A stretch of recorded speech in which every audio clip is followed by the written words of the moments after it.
Well, good morning and good evening.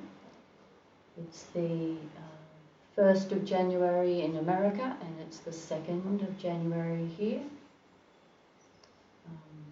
which is just an invention, but still an interesting one. And on the Zendo we have Alex Griffin Mavanui and myself, Neti, and there's someone else coming in. And then on the screen we have Joe in Melbourne, Emmy in Sydney, Jack in Brisbane, Mark in Pennsylvania, and Kai in Santa Fe. So the topic, or the title for today's talk is Know It Ourselves. And this word know,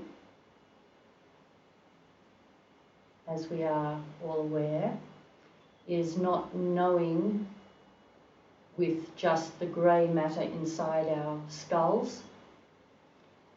This knowing in our practice is knowing with the whole body and knowing a total penetrating knowing. And I was thinking it's a little like when we see our mother, we know it's her.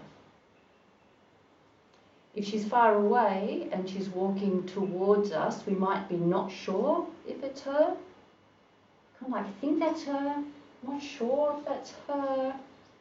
And then the moment it becomes clear, it's like, oh, it's her. Like it's an unshakable knowing at a certain moment, an instant knowing, ah, that's my mother. Occasionally, sometimes people might have the experience of, that's my mother, and then, hold on a second, wait a minute, oh, yes, it is. So sometimes there can be a little hesitation. That happens with practice. We can feel that we understand the teachings, and then we falter and realize we don't. Actually, I thought I understood that.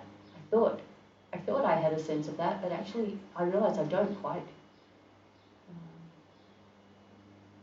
We have lots of stories of monks and nuns travelling around, feeling maybe they know, and then they meet a teacher and have an exchange and realize, oh, I didn't quite. And there was a little restlessness in them, probably, that indicated that they didn't quite know.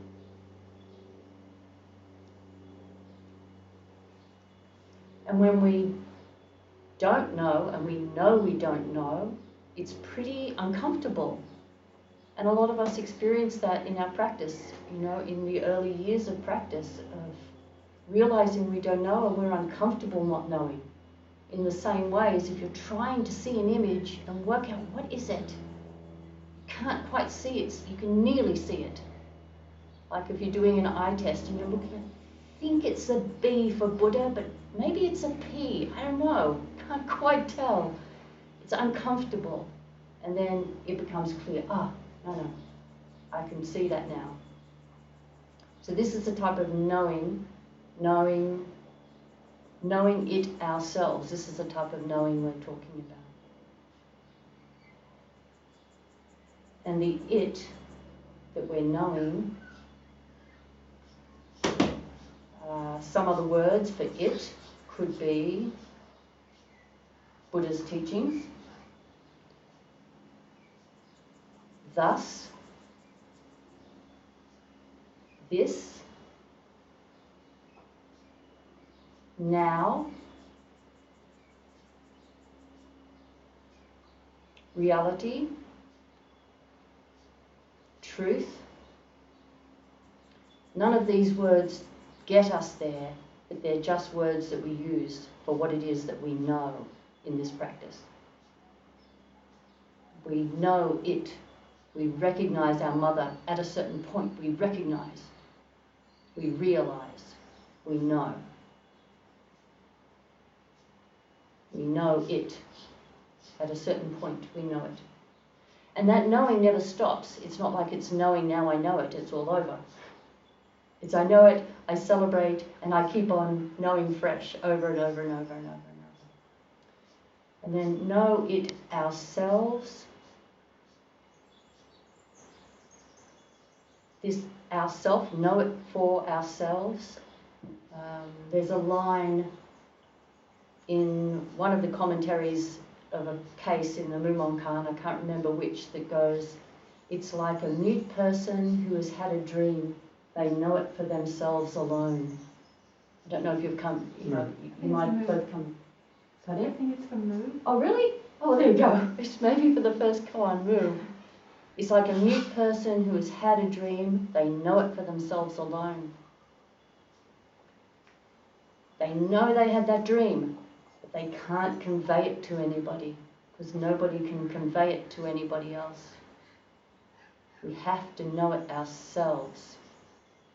And sometimes this ourselves, especially know it for ourselves alone, can sound confusing because our practice is so much about interdependence and interpenetration, and that there is no separate self, no self in particular.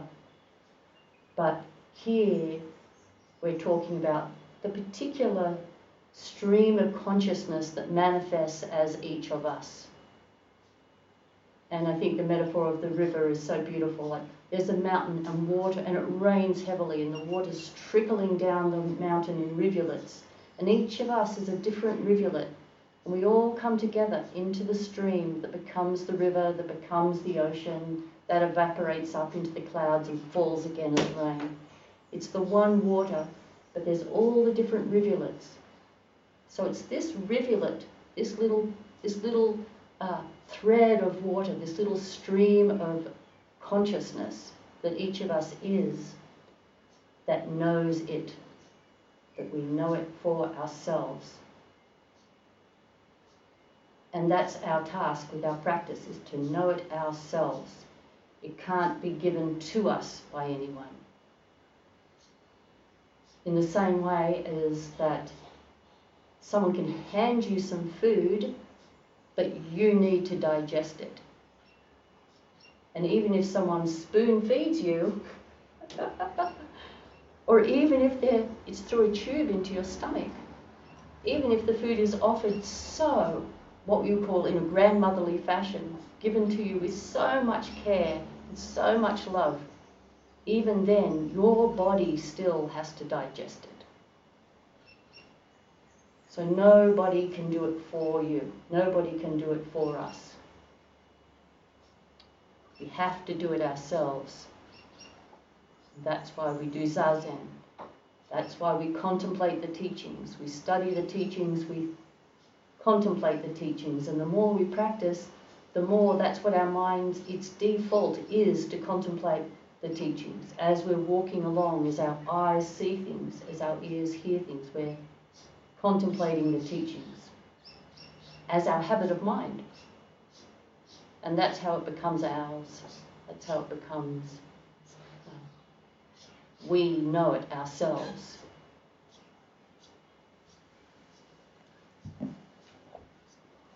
So this is a well-known book, What the Buddha Taught, by the Venerable Walpole Rahula. It was written in the 60s. It's sort of the Theravadan text, the Pali canon, sort of brief explanation of the main teachings of the Buddha. And in this first chapter, the Buddha is talking about exactly this thing of it. We need to do it ourselves.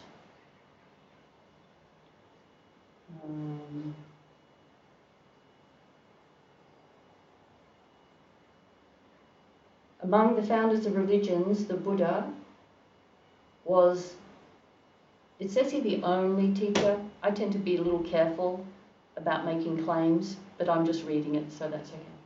Was the only teacher who did not claim to be other than a human being, pure and simple. Other teachers were either God or his incarnations in different forms or inspired by him. The Buddha was not only a human being, he claimed no inspiration from any God or external power either. He attributed all his realization, attainments and achievements to human endeavour and human intelligence. So the point of this is to say there's someone signing in. The point of this is to say all of us can be Buddhas through knowing it. By knowing it, we become Buddhas. We already are Buddhas, but by knowing we are Buddhas, we can function as Buddhas in the world. So this is the point of here that it's saying here in these early teachings that the Buddha was just a human being, just like you or I. And of course the language here is written in the masculine, so I'll try and kind of convert it. Sometimes it's a little hard. A person, and only a person, can become a Buddha. Every person has within him and herself the potentiality of becoming a Buddha, if he or she so wills it and endeavours. We can call the Buddha a person par excellence. A human's position, according to Buddhism, is supreme. We are our own master, and there is no higher being or power that sits in judgment over our destiny. One is one's own refuge. Who else could be the refuge? Said the Buddha. He admonished his disciples to be a refuge to themselves and never to seek refuge in or help from anybody else. So, of course, from a Zen perspective, this sounds a little unusual, to be a refuge to them, saying, be a refuge unto yourself and do not seek refuge in or from anybody else. But of course he's referring here to this sense of where this particular stream of consciousness and we ourselves must do the work. No one else can do the work for us. And actually when we talk about things like transmission of the teaching from one teacher to a disciple, the teachings themselves are not transmitted. What occurs is recognition. There is a recognition from one to the other that the other knows. It's just an eye-to-eye recognition. The work had to be done by the student. The teacher could create right conditions, and Sangha can create ripe conditions. But the student has to see themselves. And transmission is just the teacher seeing, I see that you see. And the student develops often sort of a love and devotion for the teacher because the student sees either you see what I don't see, and therefore I want to learn from you, you see what I don't see, or you see what I see. And now I love you. I can't help but love you because you see what I see.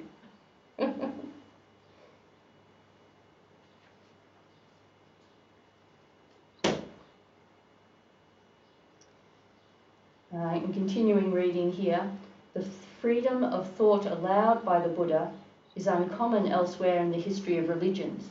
Here it says is unheard of, but I'm rephrasing it to uncommon in the history of religions. This freedom is necessary because, according to the Buddha, a person's emancipation depends on his or her own realization of truth. See, the word truth is being used here as a way of saying it, or it is a way of saying truth, and not on the benevolent grace of a god or an external power as a reward for his or her obedient good behaviour. So this is an interesting point about obedient good behaviour, because we do have precepts and ethics, but there isn't a sense of that they are fixed and that there is someone watching us. It really is our interpretation and our exploration of our own ethics and the precepts. And we could just notice, does my behaviour bring me anxiety or bring me peace of mind? Does it cause sort of anger and irritation to arise in my mind, or equanimity in my mind? Just to notice that.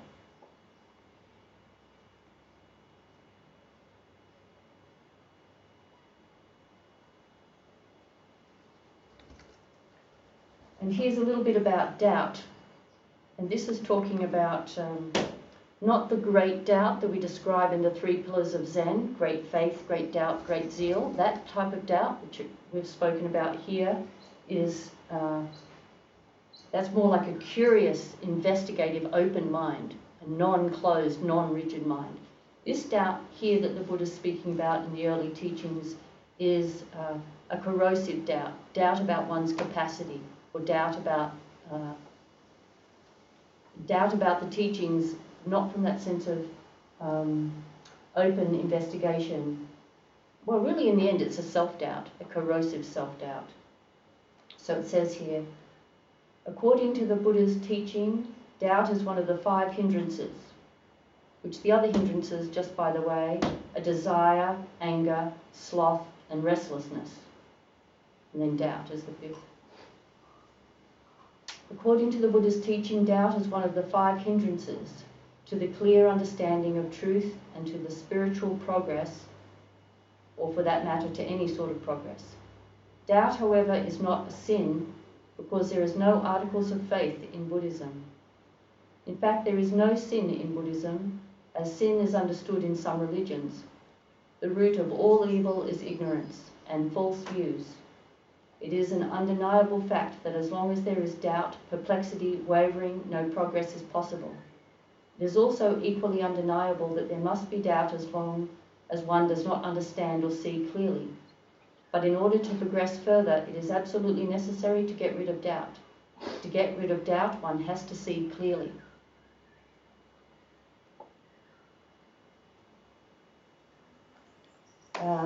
And there's another bit about this seeing clearly that I really like. Let me see if I can find it.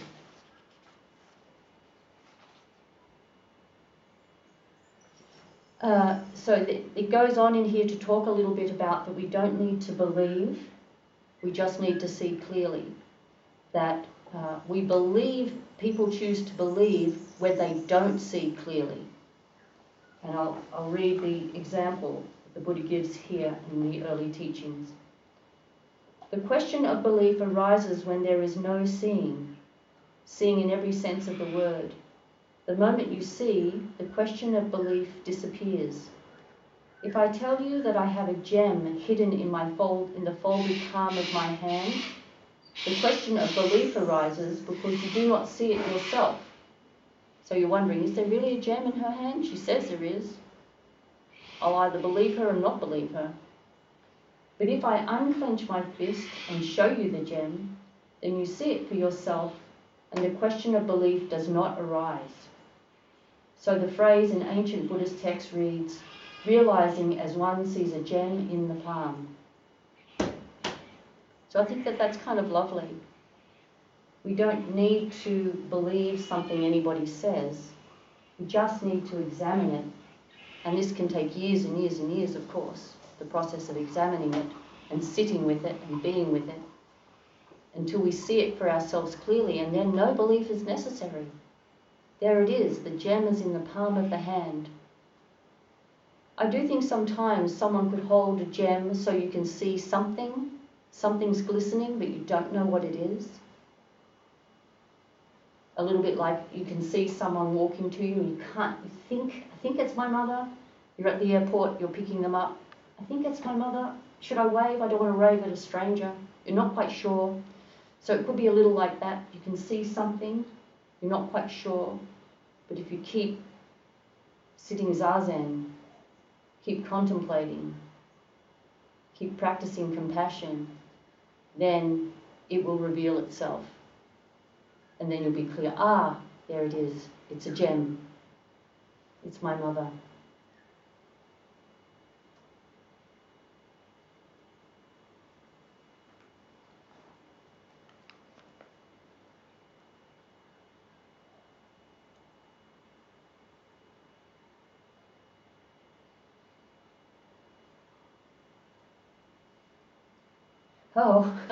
I made a note here of something about having faith in the practice itself, or this is around doubt, that although most often I think we doubt ourselves, it is also a little problematic to doubt the teachings too much. I mean, we need to be curious and examine the teachings, but a little bit of faith in the teachings is useful. And in the Samninamochana Sutra, one of the early sutras, there's this line that I read. I remember no one had ever said it to me, so it just hit me completely fresh. And the Buddha said, if you are having doubts about meditation, the solution is to practice meditating. Well, actually said, to overcome resistance to meditation, practice meditating. I just laughed and laughed when I saw that. It was so straightforward. So if we have doubts about the teachings, rather than pushing them away or saying, I'm not going to do that, that just seems silly. What we could do instead is saying, okay, this does seem to be valuable. People do seem to appreciate this, whatever that it might be, whether it's sitting zazen, or it could be doing things like having forms, like offering incense or lighting candles. We might have some doubt, like, why do that? That seems unnecessary. But rather than just staying with that doubt, just have a little faith that there might be really something in this. The people who are doing it do seem to be kind, decent, stable people. So maybe there's something to keep on pursuing. Or sometimes a teacher will say a teaching that we're not quite able to hear, and we get a constriction. We don't like the sound of that teaching. That's a good point to not let doubt, that corrosive sort of doubt, creep in. Instead, we should have a curious doubt, like, I don't get that. That seems to be counterintuitive to what I thought, or seems to be contrary to another teaching. But let me see if I can have this more kind of open-hearted, great doubt, because I do like my teacher. He or she does seem to be quite wise. See if I can lean into it a little bit and trust that I'm maybe just not ready for that teaching right now, but I might be ready later. I've done that quite a few times over the years. Felt a resistance to some aspect of the teaching. But I'm glad that I didn't go, okay, that's no good for me.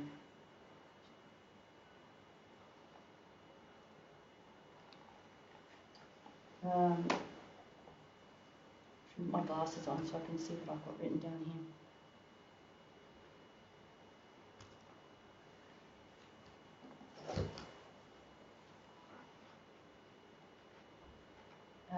In this book, Entering the Mind of Buddha by Reb Anderson, Tenshin Roshi, he speaks a bit about devotion, and I was thinking how devotion sounds also kind of opposite to, you need to do it yourself.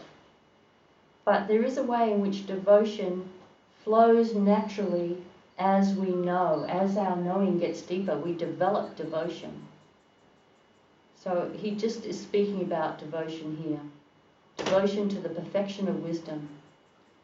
Many people associate Zen with perfect wisdom and with wondrous, spontaneous activity, and these associations are totally valid.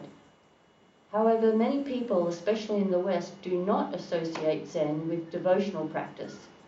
They might be quite surprised, as I was, to learn that training in Zen temples and monasteries in Asia is deeply and thoroughly devotional.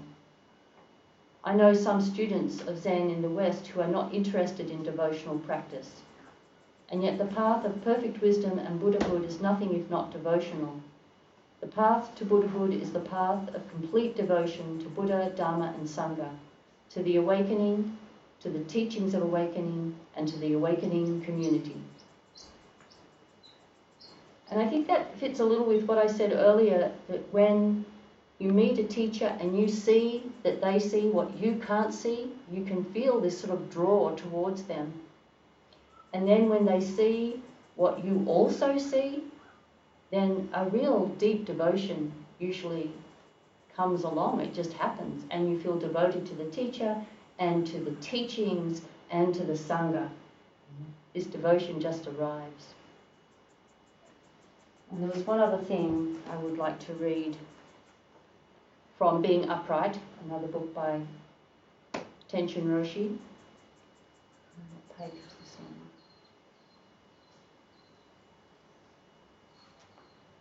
on?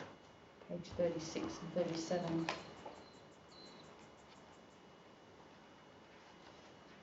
Zen, somewhat differently to a lot of the early Pali texts, is less sort of systematic and straightforward. It tends to be a little more maybe poetic and symbolic, and you have to unpack. You have to do a lot of your own unpacking. We have to unpack a lot in Zen. So here's a little bit that's got some unpacking involved. It's talking about a Yaoshan Weiyan who's a student, and this is what he says. He's having some difficulty. He says, I've been studying Buddha's teachings for a long time, but I don't understand who Buddha is or who I am. I don't understand the relationship between me and Buddha. I've heard that Buddha is happy and free, but these practices are not giving me unassailable freedom or a contented heart. So this is really wonderful that he's noticing that the way he's practicing isn't actually bringing him a kind of a deep peace of mind. It's not. So there's something an error that is happening, that he's not feeling that, and he's bringing that to the teacher. And first he brings it to Shitao, who says, there is no place to stand. How about you? There's no place to stand. He says to him, you're practicing too rigidly. There is no place to stand. And then he asks him, how about you?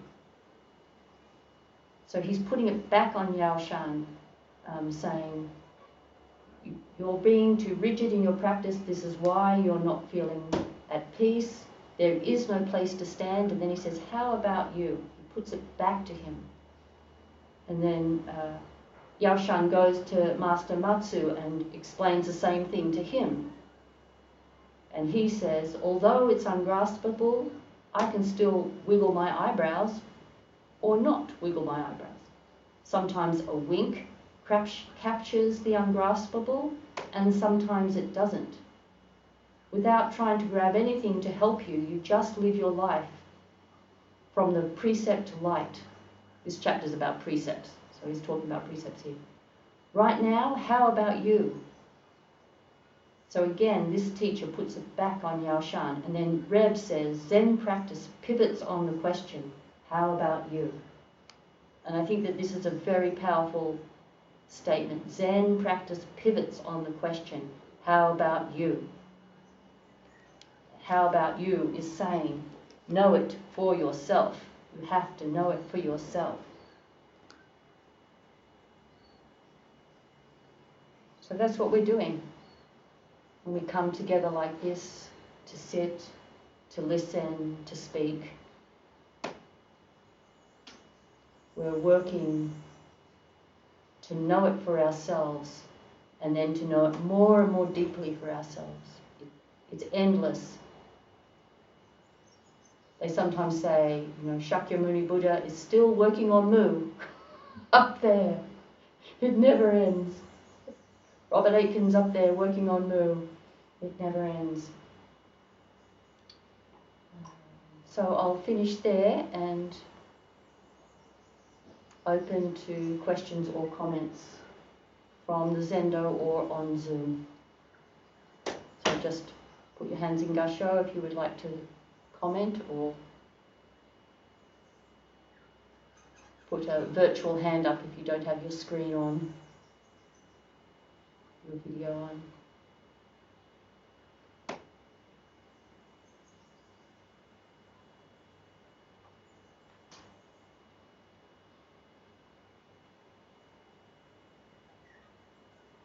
Neti? Yes, is that Scott? Yes, it is. Oh, hi there. Scott is in Monterey, California. Hi there. Hi. First of all, a really wonderful talk. I found it very helpful to me in several instances, and I'd like to hear it again. But what you were saying about the difference between corrosive doubt of curiosity, I thought was really something that I needed to hear, and sort of helped me understand something in my own practice with Mu, and I'm glad to hear that. And so I just want to thank you for clarifying that. You're very welcome. I can't remember where I first learned about corrosive doubt, but it had a very big impact on me too, the distinction between great doubt and corrosive doubt. very useful to be able to distinguish between those. Notice which one's arising in us.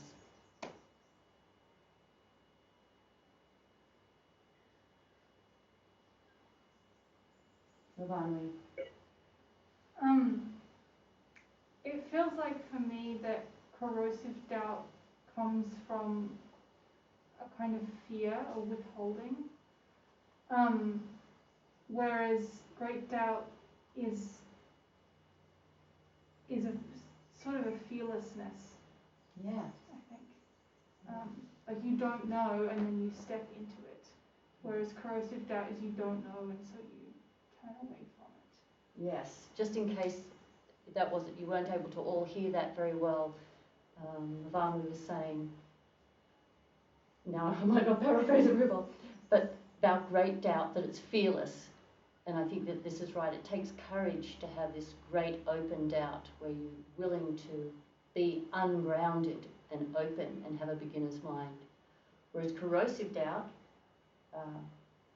not only is it fearful, as you say, but it also has an element of a separate self. Usually, like if it's corrosive, what is it that's feeling corrosive? It's this sense of a separate self. Or if you're doubting the teachings or the teacher, there's probably, in this corrosive sort of way, there's probably too much of a sense of it being other than you, that it's separate from you, and you're worried about it. You're not moving towards it with curiosity. No, thank you.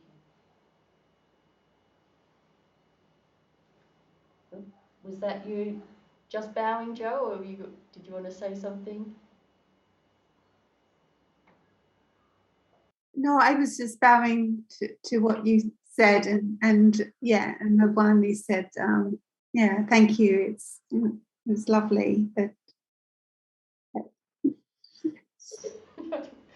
so good that we bow so much we get confused.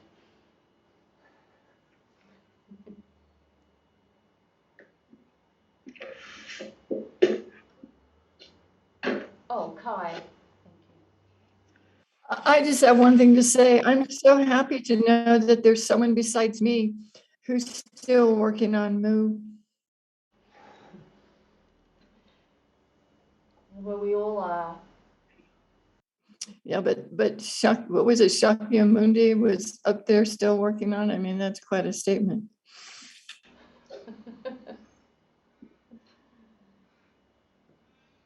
Okay, well, I think we'll finish. Thank you all for making this possible. We'll just finish with our closing chant. Beings are numberless. I vow to save them. Delusions are inexhaustible. I vow to end them. Dharma gates are boundless. I vow to enter them. Buddha's way is unsurpassable. I vow to become it.